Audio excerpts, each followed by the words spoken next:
So,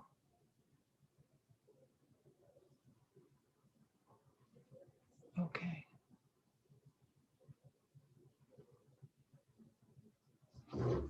Okay. Welcome to What the F is Going On in Latin America, CODEPINK's weekly YouTube program of hot news out of Latin America and the Caribbean. We broadcast every Wednesday, 7:30 p.m. Eastern, 4:30 p.m. Pacific. Tonight, our guest is José Carlos Llerena. He is a member of the Peruvian political organization La Junta and is also a member of the Peruvian chapter of ALBA Movimientos. Jose is joining us live from Lima, Peru this evening. Welcome, Jose. And welcome, Teri. Welcome. I'm so pleased that you had time. I want our audience to know that Jose just sat down in front of his computer and camera. He's been out doing some political activity in Lima, Peru, and we have him here this evening to speak with us about the upcoming second round Peruvian presidential elections to be held on June 6th. The first round elections were on April 11th with 18 candidates.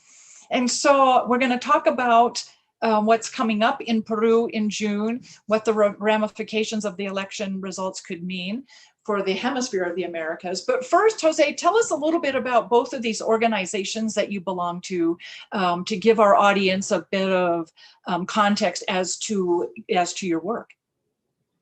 Well, Teri, first of all, thank you so much for the invitation. To me, it's a pleasure to share with you and with all people around the world. I think that not only in America who are watching this interview. Well, as you introduced me, I am a comrade and militant of the political organization La Junta. It's an organization that have almost 10 years, 9 years.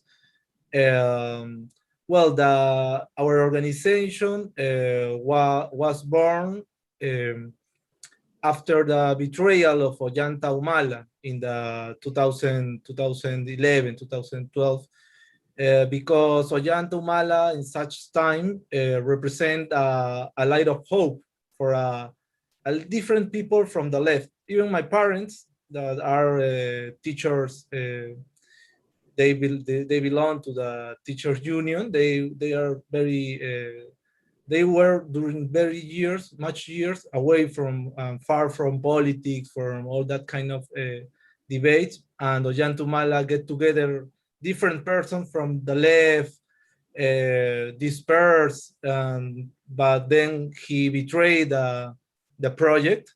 And not unlike what we've seen in Ecuador. Yeah, and a lot of people incorporate their own political organization, and La Junta is one of them, and we still there. And as La Junta, we are member also of the Peruvian chapter ALBA Movimientos. ALBA Movimientos is a social movement networks from Caribe, Latin America, Mesoamerica también also, and where there are more than 200 social movements with different struggles: peasant struggle, labor struggle, youth struggle, student struggle, women's struggle. But the thing in common that we have is that we have the same enemy, the same challenge in order to build a continental project. So in such way, as we belong and as we are member of ALBA Movimientos, for example, we have met and we have knew a lot of experience, not in Latin America, but for example, in North America, in New York, in Los Angeles, in Washington. You have, as I told always to our comrades in US, you are struggling, you're fighting in the core of the imperialism, because we are fighting with the arm length of the imperialism in our territories, but you are we're inside. Yes, and so that's very difficult and require a lot of brave, and you are also an example for us, and for that reason, to me is an honor. I am too grateful to be here. Well, we're so happy you had time to speak with us today. Let's talk about, you gosh, now I have a couple, I had outlined with you a direction for this conversation, but Yes. now that we're talking about social movements, there's a whole nother area I'd like us to open up and talk about. But let's first talk about what happened on April 11th in Peru. This was the first round presidential elections. There were 18 candidates. Some of our viewers will possibly remember an episode we did right before, that week before the elections. We had a brief analysis of what could potentially happen on the 11th. Now we know what's happened on the 11th. So why don't you give us a little bit of political context? Okay. Yes, I think it's necessary to bring a background issue here, because these elections of the April 11 are not another election more, and this is not only because this is an election in the year we are celebrating our first independence, 200 years of the first independence. We're still fighting for the second and definitive independence here. But the key to understand this election, April 11 election, is that we are in Peru right now since November of the last year, in a convergence of crisis. Why a convergence of crisis? Because we have been suffering political crisis since 2017 almost, and this crisis was triggered by the corruption investigations, corruption judicial investigations around the Odebrecht construction company case. This huge Brazilian company have made a lot of schemes of corruption in different governments in Peru, and that's why, for example, all the former presidents, all the Peruvian former presidents are or under investigations or are under prevent detention for corruption. And how many is that? How many? Well, we have Ollantumala, we have Fujimori. Keiko Fujimori was I don't know how many months, but she was on jail for prevent detention. The wife of Ollantumala, Nadine Heredia, Pedro Pablo Kuczynski was also under investigation for a case of white collar corruption. Yes, for that, Alejandro Toledo is right now in United States trying to avoid the Peruvian justice. Alan Garcia get suicide. He cowardly. He didn't face the justice when there was a lot of proof, a lot of evidence that the scheme of corruption. Wow. So all the political class was immersed in this kind of corruption scandal. All the political environment, all the political actors, and this include not just the political parties only, also the large Peruvian capitalists, the bourgeoisie, the oligarchy here in Peru. Yes. Such kind of bribe corruption schemes were possible with a Peruvian partner, and such partners are Peruvian oligarchy related to huge construction companies as Miro Quesada family, as Graña family, and this crisis also touched their media, because this oligarchy they concentrate the mass media in Peru. So this crisis, political crisis, were going very going deep and deep and deep each year from 2017 until now, until November from the last year, where was the parliament coup by Merino, and the people protest in the street, a lot of days in the streets, a very good struggle with the forces. Sadly, two young comrades were killed by the police. But well, such is the political crisis that we will be living since 2017.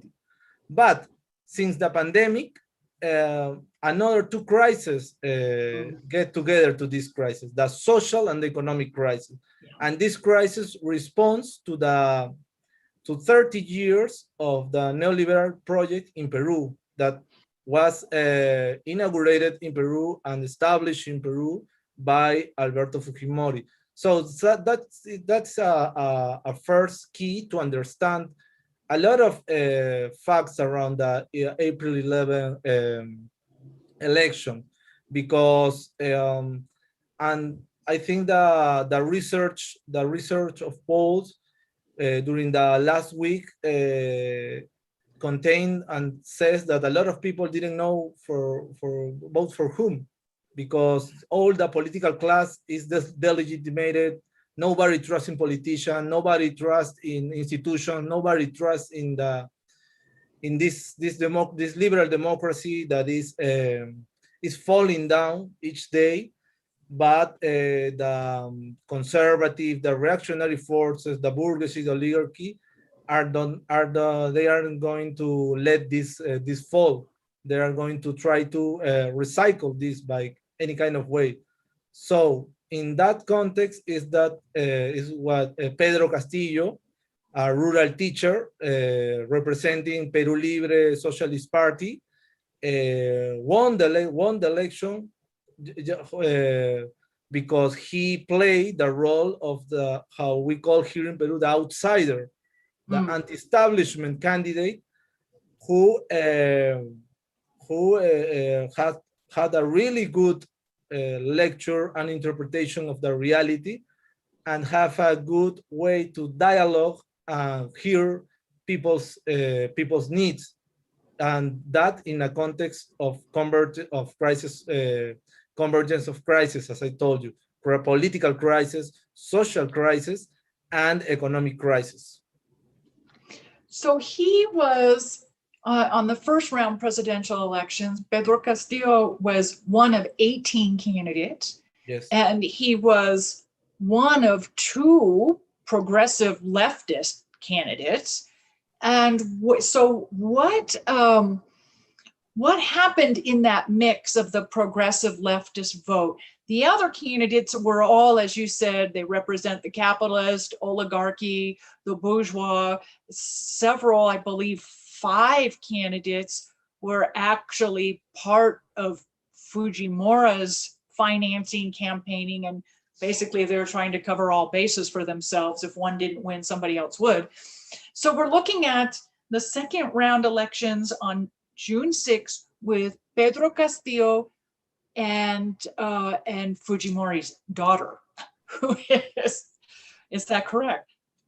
Yes, that's so we're looking at somebody on the pretty far as social left and somebody very far right, oligarchic right. Yes, this second round, if we see the first research poll, I think that the contradiction in this second round is not about left and right. I think it's more in the key of rich against poor, and Lima against regions, against the places, the forgotten places in Peru. The capital against the region. And I think it's important to state this because Pedro Castillo, I think that the most responsible way to characterize him is to say that he's a popular leader.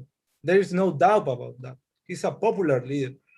In the last research poll, he is winning like 40 to 20 to Fujimori, more than 20 points of difference. And when you see which is the main reason people vote for Pedro Castillo, 40% of their vote of his voters said because he's like me. He's like me. He's a regular guy. He's a guy in the streets, a guy that I don't know, he's a worker, he's a working class man in the Andean region. So I think that it is important to characterize this, and I think that that's still being a debate and a space of dialogue even within the left here, because, well, I don't know, but in Latin America, I think we have a lot of experience where the left, or the institutional left, didn't recognize at the beginning popular leaders. For example, in Venezuela, Hugo Chavez didn't have the trust of the left parties. No, but they say no, but you're a military. You're not Marxist. You're not these left labels. In Bolivia, Evo Morales also didn't recognize himself as a Marxist from the beginning because he's a union leader. Here in Peru, also in the '68, military carry out a civil military rising, Velasco Alvarado, and the left parties oppose them because he's not revolutionary, because he's a military, but he represents the most democratic sovereignty and popular government we have had in 200 years in Peru. So I think it's important to have that kind of characterization of Pedro Castillo, and this second round, that the contradiction is more as rich against poor and region against Lima. I see. So let's talk about Pedro Castillo and his win, or his progression to the second round elections in June. When we started our conversation, you were talking about ALBA, movimientos, and being a collective of social movements in the Caribbean and Latin America. And we've talked on this program multiple times about the importance of social movements and political parties and candidates coming out of the movement versus the other way around, where the party creates a base under it. It's more effective when the movement is there and the candidates in the party come out of that. Can you talk to us a bit about the role social movements played in Pedro Castillo's campaign? Yes, well, I think there is the successful of Pedro Castillo in the first round can be explained with two questions: who is Pedro Castillo, and also what is Peru Libre? Pedro Castillo, as I told you, is a rural teacher. He has been a representative of a group within the teachers union. He has a lot of experience in such union negotiation and dispute. He also has been a regional leader in their Andean town in Cajamarca, in Chota, and he also has been a rural peasant, what we call here ronderos, las rondas campesinas. Rural peasant, they are like they are the law and order, for saying now that kind of way, in the Andean song, in the towns of the regions of Peru, but it have a lot of Andean tradition of our indigenous people tradition, the peasant patrol, the rondero, and he has belonged to this communitary movement that is the peasant patrols in Peru. And when I tell you this, what I'm trying to say also is that behind Castillo, you have a lot of teachers from the union that they are not fighting for this election. They're still fighting since many years ago. They have a lot of agenda, a lot of complaints to the government, to the state. He represents the most poor teachers you can imagine, the teachers of the rural song, of the Andean song, that maybe they don't have the same agenda that a teacher in Lima that is poor too, but he doesn't suffer the precariousness, the lack of everything that suffers the rural teacher. Also, you have the peasant patrol movement, los ronderos, that they have a lot of territorial work along all Peru, in the coast, in the Andean, and in the Amazon. They have a lot of work, and the teachers and the peasant patrols, and also some evangelistic group have support Pedro Castillo's campaign during the first round. I am talking about evangelistic groups because in Peru, evangelistic groups work in the real ground, a social movement, because they support networks of solidarity, education, health to poor people. So they have an important role in the periphery of the cities, and also in the rural zone. So that's the social movement behind Pedro Castillo leadership. But also is Peru Libre, that is the political instrument, a political party that is it has a declared ideology of socialist Mariáteguis, and this party is led by Vladimir Cerrón, a Peruvian doctor formed in Cuba, and with a lot of conscience of the international solidarity and the union of the projects in Latin America. So with the social movement behind this social movement behind Pedro Castillo, the peasant patrol, the teachers, and the evangelistic group, and the party that have built during from I think 10 years ago, more than 10 years ago, Vladimir Cerrón, not in Lima, in the region, because it's a party that declared we are in regions, we are not in Lima. I think these two aspects have been the keys to the successful of Pedro Castillo. This is interesting. I think this is really important for our audience to understand what you're saying. This is a conflict, a contest between rich and poor, and between the capital and the rest of the region of the country. I think that's it's a really fascinating concept to hear. And also for our audience, there are evangelicals working throughout Latin America who lean progressive to leftist, and as you said, they're working in community, on the ground, in healthcare and education, in small farming projects, and that's a different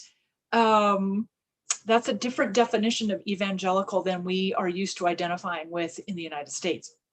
And I think that's important that you brought that up. Let's talk about, I wonder if you can comment on some of the, not some, or perhaps what the political climate is right now leading up to the elections. Are people feeling secure going into the elections? Do they feel that they'll be able to vote freely and fairly and in a safe and secure manner? Do people feel threatened? What's the climate leading up to June 6th feeling like for you? Okay, just two things for the last question. Here in Peru, there is a lot of evangelistic groups that are the territorial force, social force of the right wing and the very extreme right wing. However, there are also these evangelistic groups that are not in that way. And I think that the trouble has been that maybe we the Peruvian left, of the Lima left, we have been into a square of what is left. Oh no, you are evangelistic. Oh no, you are not left. And the real thing is that we have to dispute the common sense in the territories with evangelistic, with Catholic, with people. People, we have to do it with people, because without people we have nothing. And the second thing is the third thing that warranty and or that explain the successful of Castillo is something that our comrade Ricardo said, is that Castillo have the best political advisor, because his political advisor has been the reality. No more else. The reality. He have demonstrated to read, understand what people need, what people is claiming right now in this deep crisis. We are the most lethal country of COVID in all the world. We are in really trouble here. Yeah. So that's an important point to highlight. Well, around the environment right now, since April 11, Lima, but the country have polarized because for the characterization you said at the beginning of the program. But the violence environment, the hate environment, feel more in the coast and in the main cities, as Lima, for example. Here are more conservative, anti-left, anti-communist, and this has been declared in the streets by people, but also in the mass media. A couple days ago, the main channels in Peru, the main media, television channel, have made some change in their staff in order to have journalists that live working around fake news and that kind of McCarthyism strategies. All the front page of all newspaper are against Castillo or saying good things about Keiko Fujimori, what is ridiculous. And also, but also we have been feeling a climate of violence, of different kind of violence. First, for example, Mario Vargas Llosa, Nobel Prize, have said that basically he have said that if Pedro Castillo won, the army will make a coup. So don't vote for Pedro Castillo. He's inciting the military to play a role in this political dispute. But also, and this happened yesterday, and we are very worried about this. We just last night we made a statement of solidarity. They are start to applicate and to use the lawfare strategies they have used in different countries in Latin America. Yesterday, the judicial power reopened a case against our comrade Guillermo Bermejo, a Lima congressman elected for Peru Libre, in a case that there was never evidence. There was no evidence. There was no evidence, but right now, surprisingly, in a random way, they reopened the case for May 18. So they are playing all their card because they are scared. They are really scared because Pedro Castillo strategy is not in the manual, is not in the guidelines the right wing always had. A guideline that we have to say was very effective to neutralize the Liman left, the progressive left, a left that live trying to have the approval of the right wing, have to comply with all the checklist of the profile of what is a modern left. Castillo said, I don't care about it. And the last thing he have said, or how he have showed this anti-establishment attitude, is something that right now is in the media. He treat without, he don't have a treatment of respect and hierarchy to the main medias.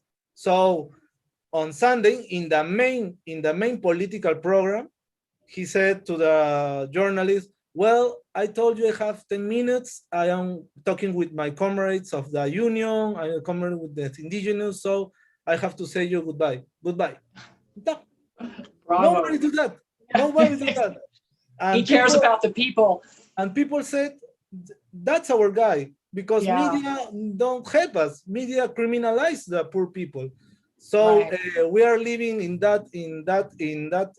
we're in such environment. For that reason, I sorry that I take a little seconds to this, but I invite all comrades, all people around the world to support with solidarity the election, the Peruvian election, the second round election this June 6th, in order to support the popular candidature of Pedro Castillo, a rural teacher, a regional leader, and mostly the hope to open a new path of change, of deep change and structural change in our country. Well, thank you so much, Jose. I guess we should share with the audience that we at CODEPINK have been talking with you in hopes of coming to Peru in June to observe the elections and to stand in solidarity with the Peruvian people and the Castillo campaign. And so we would love as many people as possible to be able to do that, with us. You're welcome here. Well, you're welcome. I'm so very pleased to have met you and to have spoken with you this evening. I think it's just what you've shared with us is such it's a profound story, and I think for many of us living in the United States, the Castillo campaign, the man himself is such a breath of, what we would say in English, a breath of fresh air, that he's listening to the people. The campaign is being driven by the people's voices and the people's needs. He's not capitulating to what the media wants and needs, and it's very inspiring. It's very inspiring, even for those of us outside of Peru, and it must just be very thrilling for those of you within the country. Yes, we hope one, just to don't forget what you told me about the outlines of the interview. For I think that the winning of Castillo, for example, you're better than me at this tonight. will impact into put end to this Lima group that really is a Ottawa group or White House group, because it is a embarrassing experience to have this kind of alliance in our country in order to avoid our unity of the people, of the projects, of the emancipatory projects here. So I think that Pedro Castillo's winning will change the geopolitical scheme here in Latin America, and I think it will contribute to open a more multilateral continent. Wouldn't that be a wonderful thing for all the peoples of the Americas, for the world, actually? Yes. To see that happen in this hemisphere. That's for our audience, when Jose mentions the Lima group, that's a group of nations. It's a subgroup within the Organization of American States, and many people in the audience will understand that this is the group that supports Washington and the State Department and the overthrowing the government of Venezuela, and basically making the Americas all one U.S. unilateral allied hemisphere. So, and unfortunately, it carries the name of your capital. Yes. So thank you, Jose. Is there anything we forgot to talk about tonight? Anything that you want to specifically mention to our audience before I let you go? Well, again, thank you so much, Teri. A hug from here, from all you of CODEPINK. You, as I told here to the comrades in the Peruvian chapter of ALBA Movimiento, I have told them about the brave effort you made in order to defend the Venezuelan Bolivarian sovereignty. So you are an inspiration for us. We were following where you were dealing with how to get food with all the escuálidos outside, all that people, nasty people, and we said, oh, with a drone, with another guy who, it was like it was so crazy, but you inspired us a lot, and well, to me, I think that it is for that reason I said that it's an honor to be here. And then what I said, the final thing is, don't let to learn and to have a wide vision, a wide lecture of the struggle of peoples around the world, because we can help, we can get a lot of learning. We can learn a lot from what you are doing. For example, what is happening right there in the police repression, the huge police repression that have some similarities only here and not even reach them, but the Brazilian police violence or Colombian, but you are dealing there with a really huge trouble that we in Latin America also see, and we are following what you are doing. We are following the struggles. We expect that people in America get the unity of the struggles and then the transition to a project together. But I think that that's the one of the most important thing of internationalism, to learn about our achieved, the thing we have done well, but we all together in this struggle in the same side. We're all in it together, and we will all be watching Peru in June and in the weeks to come before June 6th. And I hope that you and I can talk again after the elections. Hopefully we will be celebrating. Yes, I'm sure. At the very least, we will talk about what happened, but hopefully we can have a big party online on the 7th. So thank you, Jose. I want to thank our audience for tuning in this evening and remind you that What the F is Going On in Latin America broadcasts on CODEPINK YouTube Live every Wednesday, 7:30 p.m. Eastern, 4:30 p.m. Pacific. And also you be sure to tune in to CODEPINK Radio every Thursday morning, 11 a.m. Eastern, 8 a.m. Pacific, and that radio program broadcasts simulcasts actually on WBAI out of New York City and WPFW out of Washington, D.C. So again, thank you, Jose, and please know we stand in solidarity with you, and we hope to be in Peru with you come June.